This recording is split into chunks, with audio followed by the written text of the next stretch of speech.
ওয়াল্লাহি ইন্নাহা লাদুআই লিউম্মতি ফি কুল্লি সালাতিন, আল্লাহর কসম করে বলছি এই দোয়া আমি আমার উম্মতের জন্য প্রত্যেক নামাজেই করে থাকি। মা আয়েশা সিদ্দিকা রাদিয়াল্লাহু তাআলা আনহা বলতে লাগলেন, আমি রাসূল পাক সাল্লাল্লাহু আলাইহি ওয়াসাল্লামকে যখন উৎফুল্লে দেখতাম তখন আমি বলতাম, হে আল্লাহর রাসূল আমার জন্য দোয়া করুন। আমি যখন রাসূল পাক সাল্লাল্লাহু আলাইহি ওয়াসাল্লামকে উৎফুল্লে দেখে বলতাম, হে আল্লাহর রাসূল আমার জন্য দোয়া করুন, তখন আল্লাহ রাসূল পাক সাল্লাল্লাহু আলাইহি ওয়াসাল্লাম বলতে লাগলেন, হে আল্লাহ আপনি আয়েশার আগের ও পরের গোপন ও প্রকাশ্যের সব গুনাহ আপনি মাফ করুন। রাসূল পাক সাল্লাল্লাহু আলাইহি ওয়াসাল্লাম বলতে লাগলেন, হে আয়েশা তুমি কি আমার দোয়ায় আনন্দিত হয়েছো?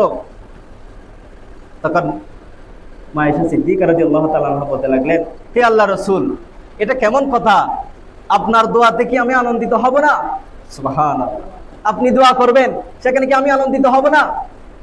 এই কথা শুনে রাসূল পাক সাল্লাল্লাহু আলাইহি ওয়াসাল্লাম বলতে লাগলেন, ওয়াল্লাহি ইন্নাহা লাদুআই লিউম্মতি ফি কুল্লি সালাতিন, আল্লাহর কসম করে বলছি এই দোয়া আমি আমার উম্মতের জন্য প্রত্যেক নামাজেই করে থাকি।